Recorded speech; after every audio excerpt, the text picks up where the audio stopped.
after senior year, I got hurt. I punched a door and broke my shit. And oops, like you said, all the scouts they stopped. They stopped contacting you. Go cold turkey, dude. Yeah. You're just like, man, like did I really mess up this opportunity? It's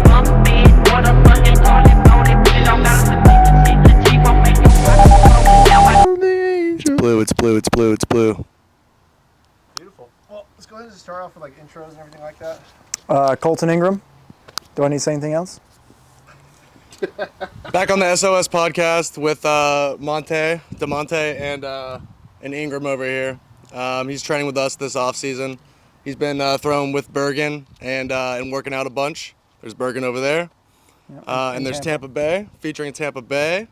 And her ball. And we're going to jump right into this podcast. For those who don't know, can you kind of explain just a little bit more in depth of how kind of the recruiting process works for pro ball? Is it any different than getting recruited for college? What are the steps that you took? I would say like the difference between like getting recruited for college and pro ball are similar, because coaches are looking at these freshmen or seniors in high school, juniors in high school. I mean, now they're looking at like 4-year-olds.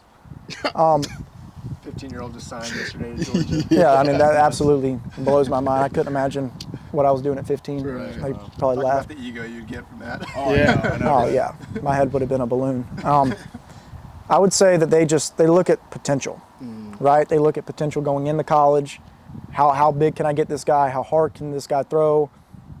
Is this kid, got a good bat to ball skill, power? Like there's all kinds of fields that these coaches are going out and picking. Well, in pro ball, it's like that selection just got smaller. So now it's like these pro scouts, they don't even like, I would say they look at these like Power 5 schools first, and they say, who can we get from these schools? Because this is the top of the top.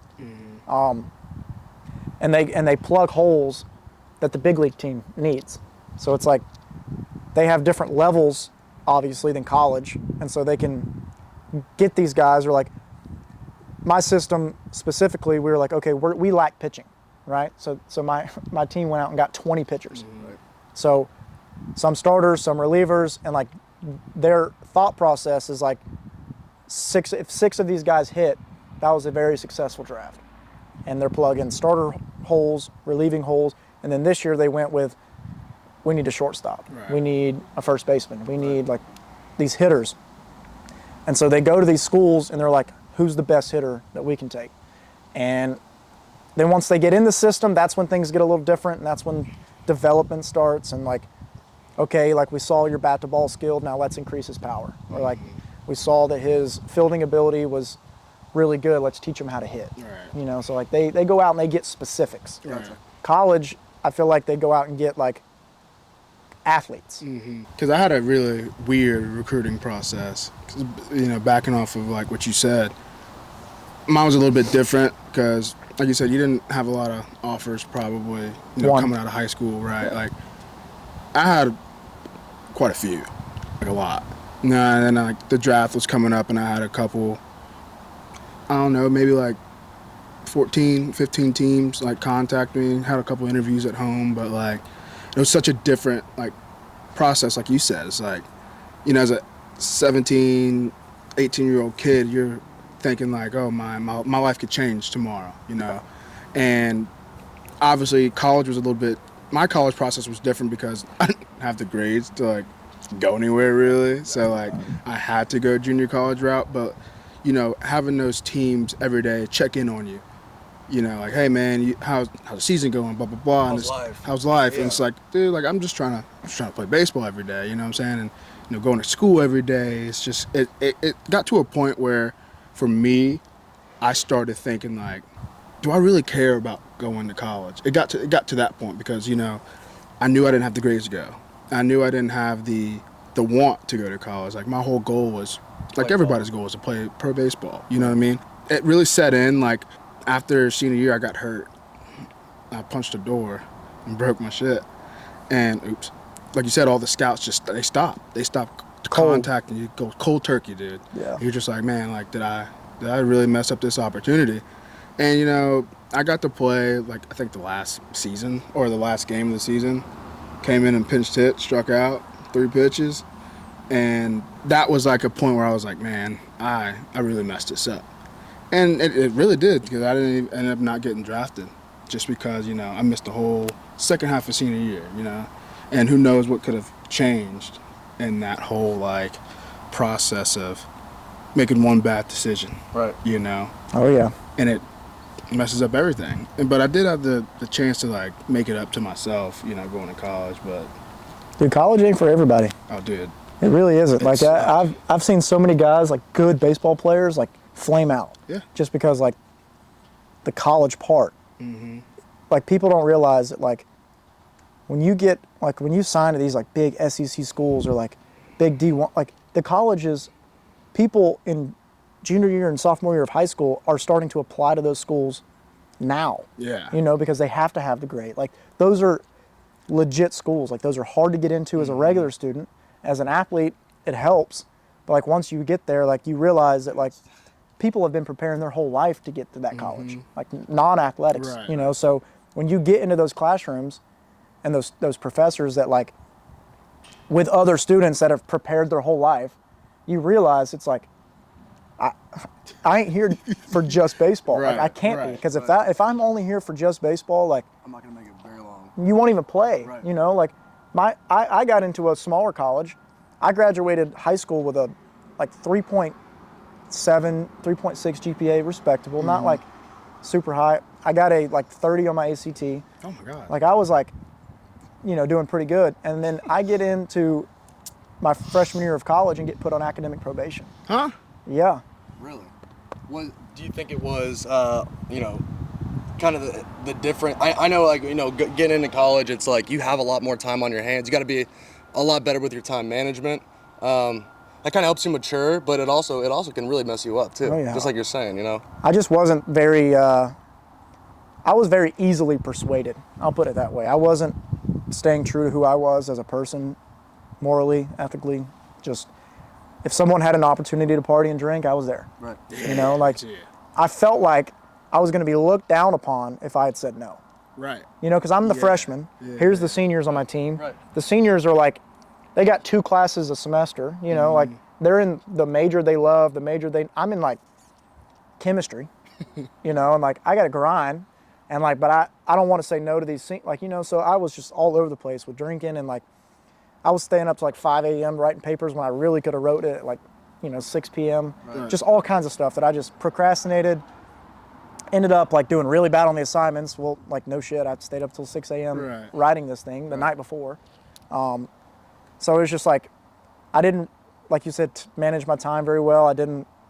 I was afraid of what, like, the upperclassmen would think if I said no to a party. Like, oh, this kid's lame. Right. Like, now looking back, like, I shouldn't have cared. Right. You know, like, I gotta take care of, because I ended up having to sit out my entire sophomore fall. Just to get your grades and stuff Just, back. yeah, right? because I was not allowed to play. Like, I was allowed to practice. I wasn't allowed to Right. play in the games because of my grades the previous year. And it really affected me because I made straight A's the rest of my college career. Like, for the next 3 years, straight A's. And I got my GPA up to like a 3.2 Oh, God. after straight, like, that's how, That's awesome, actually. but that's how bad, like, Yeah. I screwed up my freshman year. Right. I can attest to that. I had that first experience in 9th grade. Yeah. Couldn't play baseball because I just didn't go to school. I didn't take it serious. Right. But, like, and that's the crazy thing, because, like, there's some days where I was like, dang, I wish I could go back and take it serious. But like you said, school's not for everybody. And it definitely wasn't for me. But, like going through that process at such a young age for me in 9th grade and knowing I couldn't play, you know, the game that I love to play should have hit me in a different spot. You know what I mean? Like, I should have been like, oh, I want to get down to it. And I did the same shit. You know? 10th Yeah. grade year, Yeah. just end up barely passing. 11th grade year, barely passing. 12th grade, probably won't even talk about that. But let's just say you graduate with a 1.9, you ain't getting into no college. You know what No. I mean? And even being like, I guess I was top of the list, you know, but still couldn't even get into college. Right. And like, you think like going to college, getting into college, you'd be like, all right, man, this is my opportunity to change it. Still didn't change it. Too late at that It's point. too late. Yeah. Like, and to get to the point, I don't think I went to a single class It's too hard to change those habits at that point, too. You know what I'm saying? And like, and my focus was still only on one thing. It was baseball. and that was still my only focus. And so I don't think I went to class one time my second semester during the baseball season. I don't think I feel went that. once. You know what I didn't go mean? to class at all. And like I wish that's one thing I do wish that I could have changed about my whole perspective was like, go to class, man. And that's all you have to do, really. You know, as an athlete, let's be real. It ain't even hard. Right. All you have to do is get there. That's the hard part. That's the hard part, though. Get there, and they help you out so much. And that's what I would tell anybody. Just go to class, man. Just, as much as I know it sucks, but go to class. And like, I do want to ask you, Joe. Like, what was your process like? Because you were at Asheville, right? Yep. Did you take school serious? So in high school, I did not apply myself. I always thought, I'm an athlete. I'm not a smart kid. So I never really applied myself. I ended up graduating the sub 3 in high school. I had about 10, 12 offers, maybe 15 offers out of high school. More than half of those offers I couldn't even accept because of my grades. Mercer's calling, I need a 3.4, can't go there. This school's calling, I need a 3.5, can't go there. So once you get to college, and it is kind of like that intimidation factor of, oh shit, like I gotta I actually gotta manage my time a lot better. I'm on my own, I don't have my parents on my ass, making sure my grades are up and are good. But I can say this, I don't know if it was the same for you. We had study hall hours, you have, you go to class, you go to practice, workouts. Then at the end of every day, you have an hour and a half of study hall. So that kind of helped it. The coaches kind of stay on your ass. Your teammates kind of help you out.